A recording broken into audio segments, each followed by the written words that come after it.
Hey everybody, Mark here from Pondworks. We recently had the opportunity to travel across to the United States of America in Chicago, and we had the incredible opportunity to meet with the one and only George Mavrakis, better known as Coralfish 12G. So join us in a behind-the-scenes tour of exploring his breathtaking ponds and stunning aquariums. If you're a pond enthusiast or a reef tank lover, this is an experience you don't want to miss. This is the outdoor pond. This is the first pond that Aquascape built me. Is it okay if I just hold this here? Yeah. Okay. And yeah, these are like my favorite koi out of all the ones I have. So like, this is my collection, as I say. The ones downstairs are more for trading, selling, kind of just like, I'm more willing to let them go. But Yeah. these are like, this is like my traveling 12-man roster. Okay. Yeah. So And are these are the ones that you've brought in that have been brought in from Japan? yes. Yep. Yeah, these are all Japanese. So there was some crazy money spent, was there? Or Not totally crazy. I'd say like, I don't know, maybe all of them together, $3,000 to $5,000. So yeah. Okay. not nuts. Yeah. But some of them are pretty expensive. Like, a few of them are in like the $1,000 range each. Like this one was about $800. That's a Hiutsuri, Yeah. orange and black one. He was like $800. I'm trying to think. This one is really cool. It's a Jinrin Asagi. So you can see like half the silver, half the orange. The Tancho Sanki. That's another Tancho Goromo. That's actually got to be probably my favorite fish. Is this one right here? He's pretty unusual in his coloration, isn't he?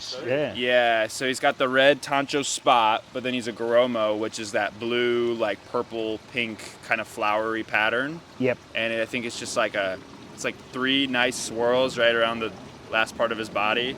He's got to be my favorite fish. And then I really like this little Tancho Showa, and we call him Disney because it looks like on his head, on the red, there's like a black Disney. Almost like Mickey Mouse. Oh, yeah. Yeah. So I'm trying to think of what else we got going on in here. But basically, anytime I want to get a new koi, whether like someone has to get cut from the roster. Okay. So it's like one has to go or get traded before I get a new one. So like this is. You don't want to overstock it too much. Yeah, I mean it's like overstocked already. Yeah. This is like at max capacity. This is a little over max capacity, to be honest. Especially once they grow bigger too. It used to be a 10-man roster. Then I was like, you know what? Let's Another add a couple of guys. Yeah. So, but yeah. So I'm always trying to get more koi. I mean, I love koi. This pond. I tell Greg and Ed. I've told Greg, Ed, and even their CEO, Colleen. Yeah. This, like, I understand now why they have a business that's in the tens of millions of dollars. Like, this is an unbelievable product. Like, Yeah. I come out here every day, and this is, like, my favorite part of the day. Sitting in these chairs, feeding my koi, and just, like, zenning out to this. They're a big time waster. They definitely are. It's amazing. Oh, yeah. Once you got a pond in your life, you just, It's hard to imagine your life without it. Yeah. Once you have it, it's like, how can I go back to not having this in the backyard? So that's the good and the bad. Like now, if I ever move or go somewhere else, it's like, what am I gonna do with my koi? And like, what's gonna happen to the pond? So, especially because like it took years for the plants to kind of all grow in. Yeah. My mom did a really great job with like the flowers and it's That's just all beautiful. Yeah, yes. But yeah, man, I oh my god, I love these koi. I'm addicted to the koi, but I'm addicted also, I think, to the lifestyle of just having the water. I mean, even if you told me I couldn't. The sound of running water. Yeah, if you told me I couldn't keep koi, I would have to build something bigger than this so I could like jump in it and swim in it. Like it'd have to be some kind of a rec pond, but I would still want it. But hence, mum and dad say no bigger. I mean, they haven't said no. They haven't said yes. So, yeah. Right now we're sort of in that in-between stage where anything could happen. So stay tuned. You never know. just never Exactly. know. Stay tuned. So. We'll all keep watching for it, George. That's Yeah, for sure. I want to build a bigger pond. There's just not much more yard. I might have to like take up the take out the patio, or who knows. We have like a. Just put a retaining wall out along the fence and push it out that way. I've talked to Ed. He said that apparently where the land dips out there, we Yeah. can't go there because it'll mess with the water drainage or Okay. whatever. We could go a little more for sure, like a little, but then, yeah, I want a bigger pond. I mean, that's the crazy thing is with ponds, big, bigger, biggest. That's it. It's just Yeah. this is not big enough. Big, for me. better, best. Yeah. All right, babies, time to eat.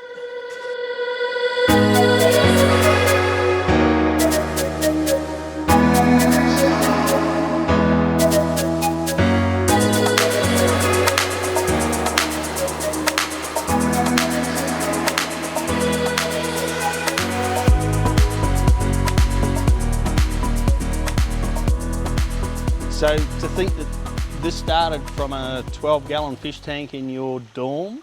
Somehow, some way, this all started from a little 12-gallon fish tank. Yeah, it was actually here at home, and then it went from here to the college dorm room. Yeah, right. So it came with me to college. Yeah.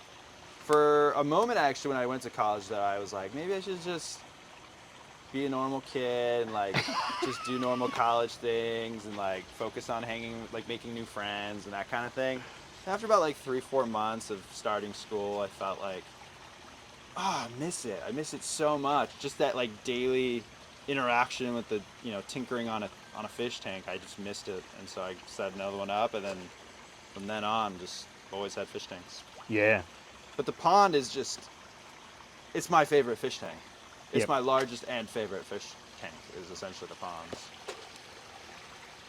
No, it looks beautiful. It's beautiful.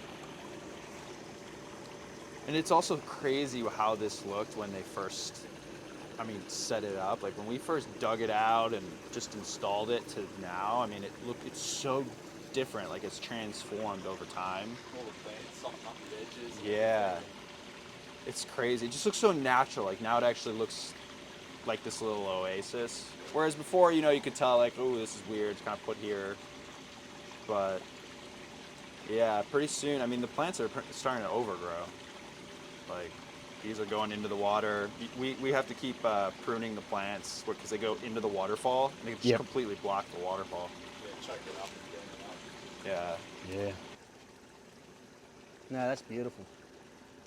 Yeah, like to me, these koi are really their artwork. And so, as much as I absolutely love like the all orange one, what do they call the Benigoi? Yeah. Like he's beautiful. I love him, and he's like perfect, right? Even the Kohaku is like perfect, like 4-step, like red, no other little markings, like super beautiful. But the ones that I find myself just like staring off at and just kind of thinking about are like the Utsuris and the Tancho Showa, and like they're weirder and they have more dimension to them. There's more going on. Yeah. I don't know. It's like a piece of artwork, You could have something that's like super perfect, but then the ones that kind of have some more intricacies to them, you sit there and you really look at them, and I don't know. I go from one fish to another. I just appreciate it for a few minutes, and then I go to the next one, and it's just I'll be out here for an hour. Yeah.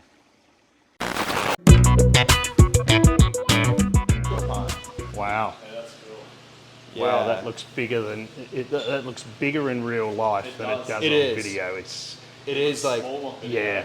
I know. That's what I tell everyone is like, you guys don't understand. I have a swimming pool in my basement. Like, Yeah. It's for some reason you can't like quite. You don't realize how deep it is and how big it is for sure. Crystal clear. It's bigger in person. But yeah, the first version of it you couldn't really even see to the back wall because like there was sand in there, so it wasn't super clear. Yeah. And like there were a lot of times you could just barely like even see all the way through. I have not cleaned the floor in a while. That's what it'll turn into. It'll just go black, which is kind of But a I nice don't- natural look. Yeah, I think that's fine. Because it gives that definition of depth and makes it look deeper than it actually is. Yeah. So yeah. It does look very pretty when it's like the white tile. But this is a cool look as well. If you pond guys, I think like every time Ed comes over, I think he likes this look more. He's Yeah. like, whoa, it looks beautiful with the blue tile or the white tile. Water looks all blue and stuff. But And that's acrylic you've got in there. yeah, so this one's acrylic and that one's glass. Okay. So Because they you had one fail, didn't you? Yeah.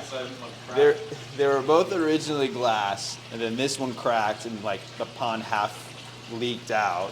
Thank God, only halfway, and none of the fish were injured. But then Ed came over and we replaced it. So now I got it this weird, cool story going, like where one's glass, one's acrylic. Like which one's clear? This one's definitely clear. There's like no distortion on this one. Yeah, sorry, the dehumidifiers are just like, this one is just in the middle of the room because kept breaking the circuit or tripping it. Yeah, here. right. These lights I actually just recently added, and they're more of a test. Yeah. And that's why it's like Oh, a yeah, fire hazard. We'll ignore Yeah, it's because like I just threw that up quickly. That's only 110 volts, not 240 like Australia. Yeah. So I have this. The indoor pond has not been as easy as or fun even as the outdoor pond. Like, this looks really cool, but it's a completely different beast. It functions more like a fish tank. Yeah, okay. You know what I mean? Like the big fish tank for the Yeah. outside. It's built with the same like pond components, but I didn't realize that there's just a pond being outdoors.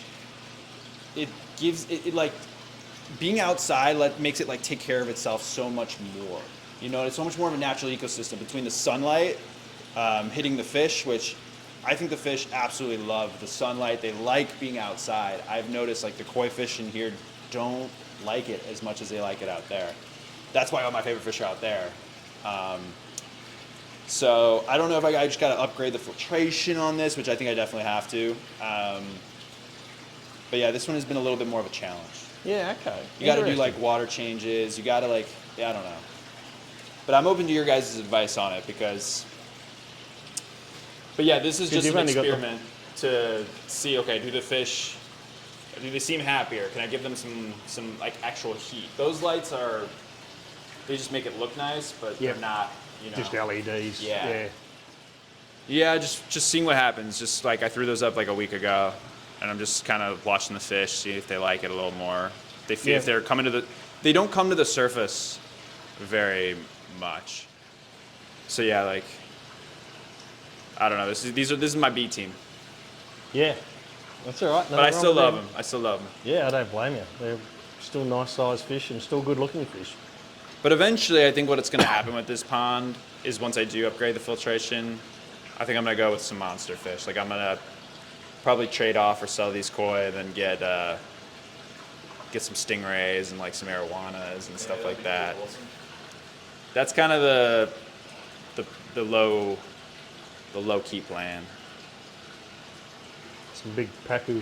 Yeah, Yeah. some pacu, some stingrays. It's a bummer. There's a lot of fish. Red tail catfish. Yeah, like a little one until it outgrows it or whatever. But Yeah. it could be good in here for a while. It's a bummer. I really want like the Asian arowanas, and I'm really bummed about it. Like I want them so bad, and I haven't been able to. Can't have them here. You can have them in Canada, but you can't have them here. You can't have them here.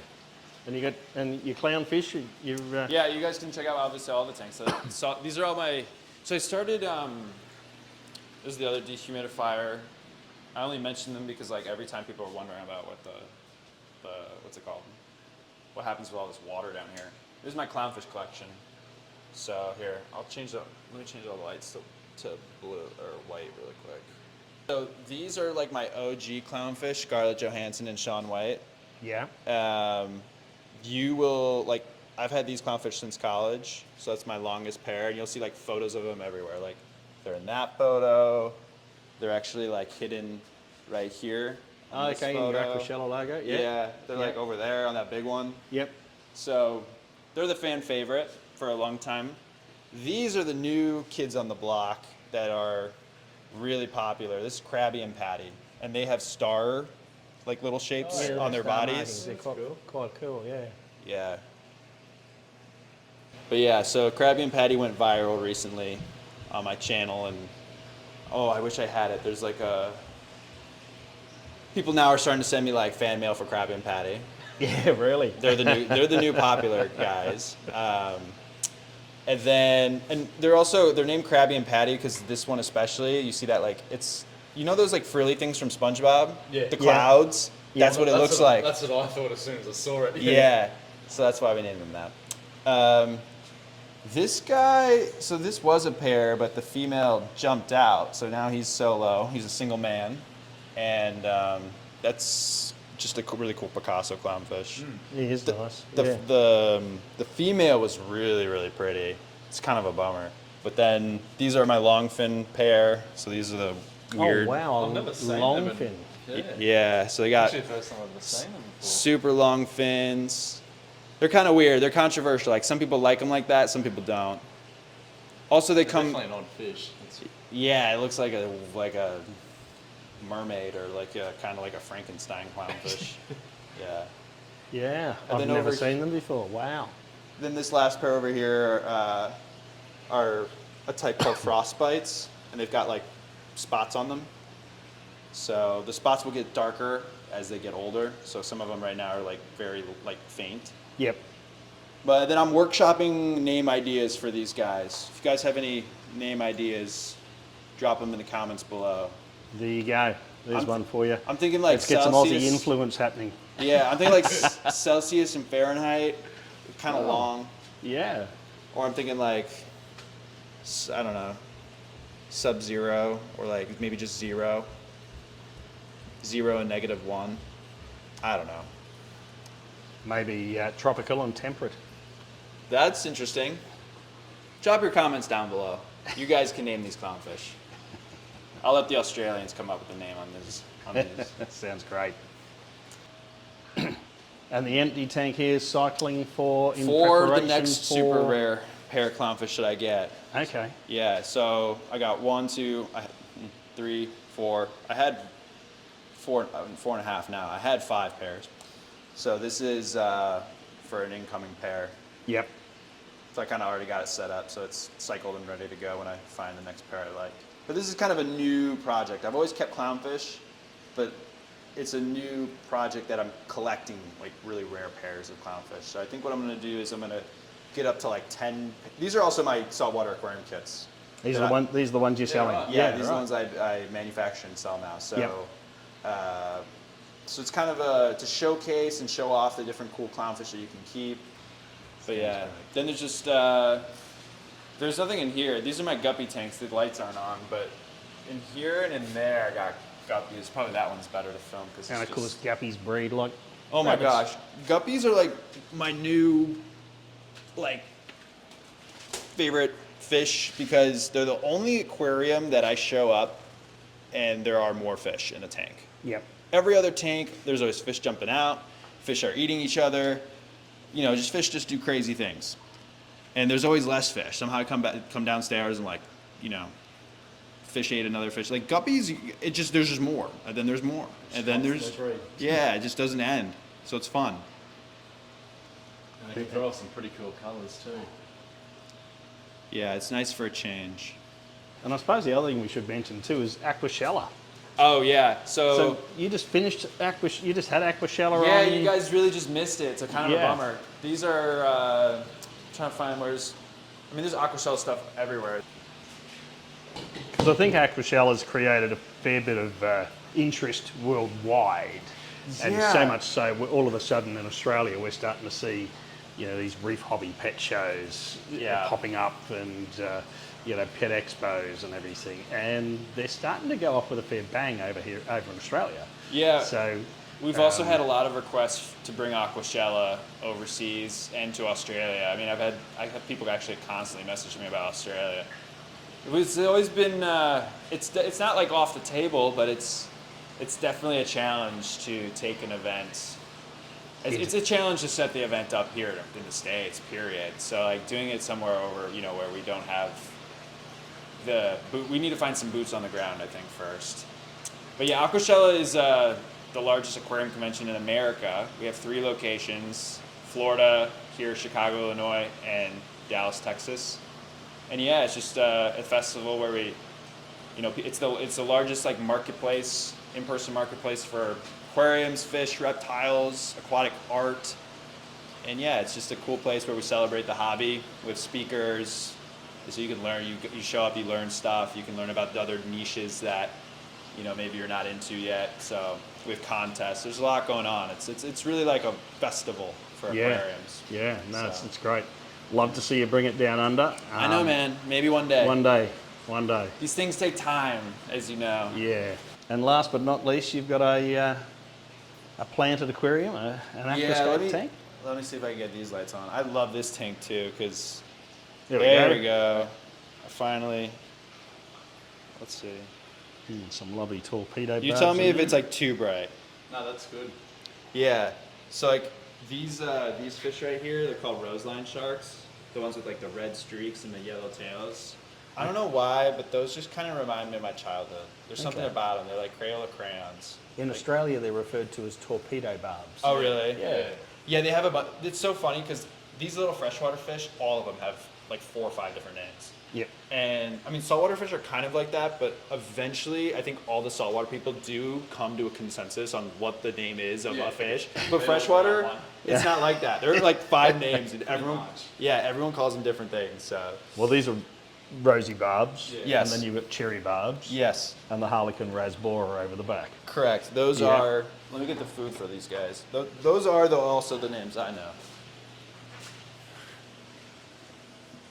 But yeah, I've noticed that with the freshwater stuff. And I'm newer to the freshwater game. Like I started with saltwater, and then I went to koi, and then I sort of worked my way backwards, like discus, flower horn, and then eventually got to this stuff. So like It's funny because usually people start with freshwater and then they go to. they start. Usually people start with these kinds of fish, and then Yeah. they go So I went like somehow completely the opposite way.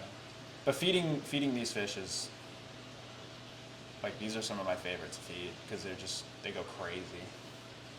And they eat so much, like they just won't stop eating. Even the clownfish, eventually they'll stop, but these guys just keep going and going and going. So I'm trying to. I've seen like these. You guys call them the torpedo barbs. Yeah. I've seen those get huge, so that's why I'm trying to like just feed them as much as I can, so they just become little torpedoes, massive. Yeah. And they're getting harder to get in Australia, aren't they? They are, because there's no one really breeding them over there. Yeah. So, So it took me a while to find them in America. Like you see them in every public aquarium. You see them. I don't know. No one's selling them. No one's selling them for some Yeah. reason. I don't know why that is. Maybe they're not. They don't do well in the fish stores or whatever. But yeah, they. I've got a few at home and they're probably pretty well similar size. I can't. At one stage they were retailing in Australia for about $80 to $90 each. So they're expensive. Yeah. So maybe that's why. Maybe people who like to get them. It's just they've been priced out by other cheaper fish that people are more. Yeah. Because they aren't like. It's weird. I can't even really explain why I like them so much. They're not like. I mean, there's prettier saltwater fish. There's even really more like beautiful freshwater fish. But there's just something about them. I don't know what it is that I really enjoy. I think there's a certain beauty, in freshwater. There's as much beauty in freshwater as there is in marine, really. Oh yeah, absolutely. You just learn to appreciate each fish. That's it. We might have a bit more vibrancy and colour with the marines, but there is equally as much interest and intrigue in freshwater as well. Oh yeah. Different personalities too. Yeah. Yeah, the freshwater. I mean, this tank I like because it's just a breeze. I mean, I don't do anything to this tank. It's been set up for 4 years, and I'll do a water change on it once every couple months, maybe. When you remember. When I remember, yeah. It used to be covered. It used to be actually like completely covered in the Anubias and the plants, but then they overgrew. Like it was just getting out of. You couldn't see the mountain kind of scape anymore. It was just. Yeah, and then I was like, wait, but I like the mountains, so I trimmed it up, and I moved some of the Anubias up into the piranha tank. But yeah, it's probably all the plants that are just why I don't have to do much on it. But saltwater's not really like that. Saltwater, you gotta keep your eye on it just a little more. Yeah. Stuff can Yeah, I just. suppose that's the beauty of freshwater is a lot more forgiving. Yeah. Well, George, look, thank you so much for allowing us into your home. Oh, you're welcome. And showing us your ponds and your tanks and everything. It truly is really appreciate it. Hopefully you're in Australia again soon, and I would love to. I'm going to show you some fantastic goldfish, and maybe if we've got enough time, let's jump on a plane, head over to Perth, and I'll show you a fantastic koi farm over there as well. I've not been to Perth yet. I'm very, very much so looking forward to that because I've heard, there's so much stuff over on that side of Australia. So. Well, let me know when you're ready, Cool. yeah, we'll line some stuff up for you. I love showing people my fish. It's like, this is a treat for me. So, likewise, guys. I'm glad you guys came and it worked out. So. Yeah.